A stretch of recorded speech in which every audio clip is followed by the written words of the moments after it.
Si vous avez une entreprise qui nécessite de fixer des rendez-vous avec vos clients, vos prospects, des fournisseurs, alors ZoBooking pourrait être un outil très pertinent pour vous.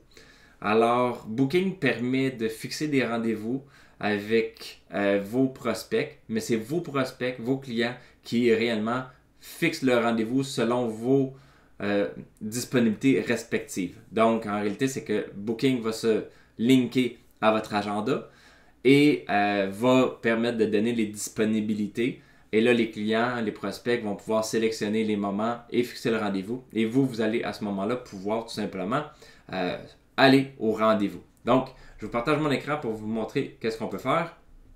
Donc, ZoBooking, quand vous allez le créer au départ, on va vous demander quelques petites informations. Mettons, fait changer la devise. Next. Vos disponibilités, vous mettez vos disponibilités. Vous pouvez créer un service, on va dire consultation. Puis là, vous pouvez dire c'est 30 minutes, vous pouvez mettre plus de temps. Puis là, vous le créez. Et là, il y a un premier. Là, c'est en train de se créer. Alors, félicitations, vous êtes maintenant prête à prendre des rendez-vous. Fait qu'on va fermer ça. OK? On va aller un petit peu plus dans les confirmations. Attends, skip the tour. Le tour, vous pouvez le suivre si vous voulez. Je vais juste vous dire aller rapidement où aller. Donc, vous avez les configurations générales, workshop, customer, report, resource, les intégrations. Les intégrations, là, c'est ça là qui est peut-être le plus important. OK? Fait que vous pouvez faire une intégration avec Office 365, avec Google Calendar, ZoCRM Calendar ou ZoCalendar. ZoCalendar, c'est le Zo qui est avec si on va dans ZoMail, on peut y aller avec celle-là? Dans ZoMail, vous avez un calendar qui est ici. Okay? Moi, il est vide, là, il n'y a rien dedans.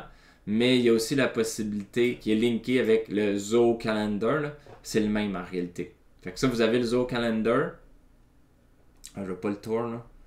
Skip tour. Je l'ai jamais ouvert là, avec ce compte-là. Fait que ça, c'est un calendrier. Fait que vous pouvez commencer à mettre tout votre calendrier dans Zo. Et vous pouvez faire le linkage. Donc, moi, ce que je vais faire, c'est que je vais faire avec le Zo Calendar parce que c'est plus facile pour pas mélanger les affaires avec mes autres comptes. Mais si vous avez tout fait avec votre Google Calendar, vous pouvez les faire. Donc, on va enabler, je vais mettre ça je vais l'activer. Donc, on va le configurer. Fait que là, il faut faire une autorisation. Accept. Là, ça se peut que si vous le faites avec Google, vous devez connecter votre compte, rentrer vos informations de votre compte Google. Là, vous choisissez quel des agendas que vous voulez qui regarde les disponibilités. Donc, si je reviens dans le Zo Calendar, ici, j'en avais juste un, mais il y a la possibilité de créer d'autres agendas. Donc, si c'est le cas, ben, vous allez avoir plusieurs agendas ici. Alors, ici, il y aurait d'autres agendas et il faut sélectionner dans lesquels vous voulez qu'ils regardent vos disponibilités. Là, on regarde de quel staff. Donc là, il y en a juste un qui devrait être vous. Mais si vous avez plusieurs utilisateurs, ce qui ne devrait pas être le cas si vous commencez avec l'option gratuite. Mais donc, si vous êtes tout seul, vous devrez avoir votre nom ici. Puis après ça, les rendez-vous qui vont être fixés avec ZoBooking, vous voulez qu'ils soient ajoutés à quel agenda. Fait que là, vous choisissez le même qui était ici, Philippe Deveau. Fait que là, Proceed. Là, c'est fait. Fait que la synchronisation se fait. Alors, ça, c'était la première chose qui était importante à faire. Après ça, il fallait dans vos... là, vous êtes dans... vous voyez, on va faire un petit tour aussi. Calendrier. Fait que ça, c'est la liste de toutes... c'est votre calendrier avec tous les rendez-vous qui ont été faits avec Booking. Les différents services, c'est ce qu'on a créé tantôt, consultation, mais vous avez la possibilité de créer d'autres types de services. Fait que là, on peut faire consultation. On choisit le workspace, là, c'est votre organisation. Le nom du service, là, j'ai fait consultation. Là, ça pourrait être rendez-vous gratuit. Je sais pas quel compte. Puis là, vous pouvez mettre le temps que ça dure. Lui, on peut dire qu'il est gratuit. Buffer time. Le buffer time, là, c'est est-ce que vous voulez qu'il y ait un temps en avant ou après pour, comme mettons, 1 heure avant, puis 30 minutes après. Non, attends, excusez. buffer time, c'est que là, je sais plus si c'est avant ou après, mais je pense que c'est ça. Ça va être 15 minutes avant, 15 minutes après. Il n'y aura pas de rendez-vous qu'on va pouvoir se prendre. Juste au cas où que ça déborde. Puis là, vous décidez quel staff, parce que quand il y a plusieurs utilisateurs, on peut les choisir. Donc là, on le save. Puis là, vous voyez, il y en a d'autres qui sont créés. Le staff, c'est nous ici. Si on veut en mettre d'autres, à ce moment-là, il faut qu'on paye pour les avoir. OK? Les booking pages, ben là, ça c'est. Si je clique dessus, attends, je peux faire go to. On va le voir.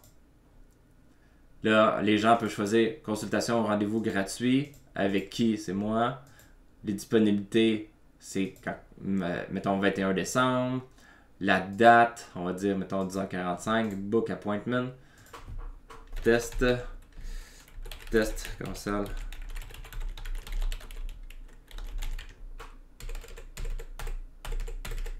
Schedule appointment.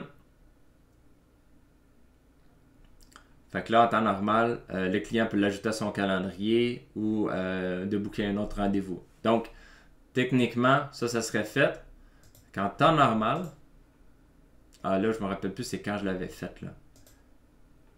Il y a que le 21. Donc, on voit ici le rendez-vous qui est là. Et en temps normal, si je reviens dans le calendar, ok, il n'est pas encore mis, mais c'est probablement une question de temps, de secondes avant qu'il soit rajouté. Ah, vous voyez, il est rendu là. Ok, c'était une question de secondes. Fait que là, il est rendu dans l'agenda. Donc, ça fait en sorte que vous avez les informations ici qui sont là.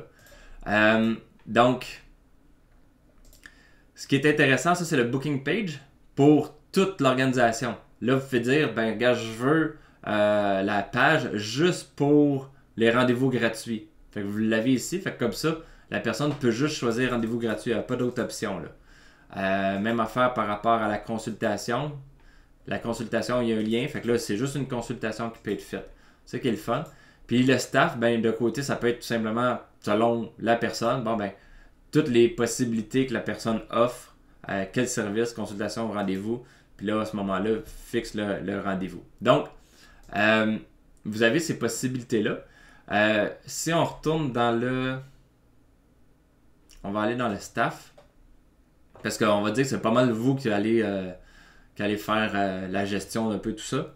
Working hour, vous pouvez marquer vos heures de disponibilité pour être sûr que, mettons, après 6 heures, dans ce cas-ci, il n'y a pas de rendez-vous qui puisse se fixer. Même si dans votre agenda de Zoho Calendar, mettons, il n'y a absolument rien, comme le 13, il n'y a absolument rien, ben, vous ne voulez pas qu'il fixe un rendez-vous à 10 heures le soir. Fait que vous mettez les disponibilités ici. Vous pouvez mettre des heures spéciales. Que, mettons, vous voyez, le samedi, c'est pas possible de fixer des rendez-vous, mais là, vous pourriez dire, tel samedi, mettons, le 17, toute la journée, finalement, c'est possible de fixer un rendez-vous. Et on va dire, mettons, les non-disponibilités, mais on pourrait dire que le 15, à ce moment-là, il n'y a pas de possibilité, parce que, mettons, vous avez un rendez-vous chez le médecin ou whatever. Fait que là, vous êtes capable d'enlever des disponibilités pour une journée au complet ou d'en donner des spéciales. Fait que là, techniquement, si je retourne sur le go-to, je ne me rappelle plus les dates que j'avais données, on va dire consultation.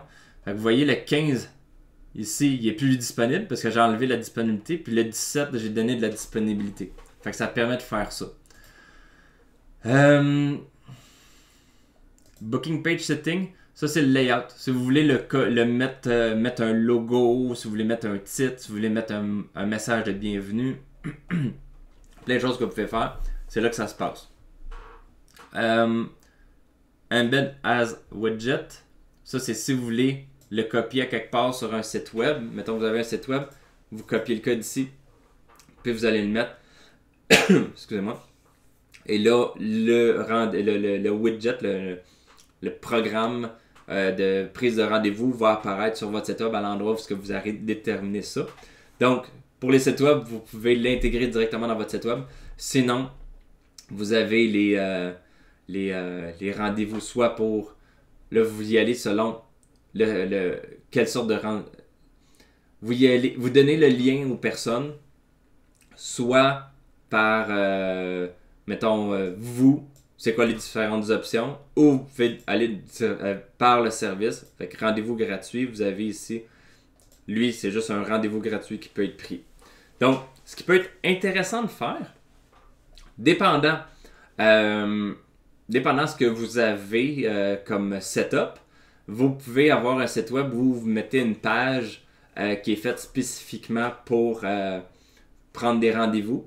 Si vous n'avez pas de site web, à ce moment-là, ce que vous pouvez faire, il y a une autre vidéo là, que je vais vous montrer comment faire des redirections. Là, ce que vous pouvez faire, c'est faire des redirections vers... vous pouvez faire un sous-domaine de votre nom de domaine et que ce sous-domaine-là mène à votre agenda. Donc, juste pour vous donner un exemple. Moi, j'ai fait agenda.philippedeveau.com. Ça mène vers une page de mon site web avec mon Zoho Booking qui est ici, qui va bientôt s'ouvrir. Selon mes disponibilités. Donc, ça, c'est un site web que j'ai fait, mais si vous n'avez pas, vous voyez, là, le agenda s'est transformé en toute cette liste-là. Fait que c'est une redirection. Là, j'ai le consulter, qui est un autre domaine, qui va vers une autre page, qui est pour les consultations. À ce moment-là, encore une fois, avec mon agenda, mais là, c'est pour les consultations privées, tandis que tantôt, c'était pour un rendez-vous gratuit. Donc, vous pouvez faire des transferts comme ça et faire en sorte que mettons, un sous-domaine soit redirigé vers l'adresse de votre prise de rendez-vous. Fait que comme ça, c'est plus facile à transférer aux gens. C'est plus facile mentalement de s'en rappeler. Puis vous êtes capable de dire, même au téléphone, va sur agenda.philippedeveau.com. Fait que ça, tout le monde est capable d'y aller. Tandis que de dire, va sur philippe-masantéfinancière.zoobooking.com /numéro/customer/ puis de mettre tout le numéro. Il n'y a personne qui se rappelle de ça là, mentalement. Donc, ça se dit pas là, sur un appel, sur un message vocal. Donc, on peut faire des redirections qui peuvent être intéressantes par rapport à ça. Alors, voilà. Là, c'est sûr que je suis ici dans un trial. Donc, il y a peut-être des choses que j'ai faites que vous ne pourrez pas faire avec l'option gratuite. Mais je crois que ce que j'ai fait était... je pense qu'il était possible de le faire avec l'option gratuite. Les options payantes, ça serait plus du style... Là, je me rappelle même plus. Les services de notification. Ça, probablement que ce soit des options qui sont dans l'option payante, qui sont notifications, genre quand que... mettons ça, c'est pour le staff, la personne, mettons vous, puis le customer. Fait que là, il y a un courriel ici. Ce que vous pouvez envoyer un courriel lorsque ça a été réservé. S'ils font un reprogramme, il y a un courriel qui est envoyé. S'ils cancellent, il y a un courriel qui est envoyé.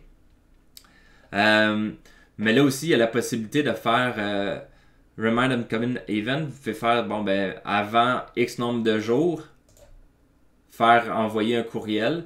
30 minutes avant, envoyer un courriel. Donc, tu sais, il y a des possibilités ici. Mais ça, je pense que c'est la version payante de Zoho Booking qui permet de faire ça. Fait que moi, une des choses que j'aime beaucoup, c'est justement c'est une journée avant, je pense. J'envoie un courriel, je vous dis, hey, oublie pas, demain, on a un rendez-vous ensemble avec telle date. Une des choses aussi, je pense que c'est dans les intégrations, vidéo conferencing. Vous pouvez mettre, mettons, Zoho Meeting. Zoho Meeting, il est gratuit. Il y a la possibilité de l'avoir en version gratuite pour des appels, des rendez-vous en visioconférence de one-on-one. Fait que ça, vous pouvez le configurer. Mais ça, je crois que c'est pour... je ne sais pas si on peut le faire avec l'option gratuite. Et les payments, mais là, à ce moment-là, c'est si vous voulez faire en sorte qu'il y ait des paiements qui soient pris quand le rendez-vous est fixé. Mais là, vous pouvez soit configurer le PayPal ou le Stripe, qui sont les deux options que je recommande ici au Québec, qui sont les plus connues. Donc, vous pouvez les configurer. Je ne vous montre pas comment le faire. Personnellement, je ne l'ai pas fait encore. Mais ça ne devrait pas être super compliqué. Donc, si vous voulez accepter des paiements, ça peut se faire. Par contre, est-ce que dans l'option gratuite, ça le permet? Là, ça, je ne le sais pas. Mais c'est certain qu'avec l'option payante, ça se fait. Alors voilà, avec ça, vous allez être capable de prendre des rendez-vous avec vos clients. En fait, c'est vos clients qui vont prendre des rendez-vous avec vous. Et ce qui est vraiment pertinent avec ça, c'est au moins, vous ne perdrez plus de temps à vous envoyer plein de courriels pour savoir les disponibilités de un et l'autre, pour savoir quand est-ce que c'est possible de fixer un rendez-vous. Alors, bonne optimisation de votre business.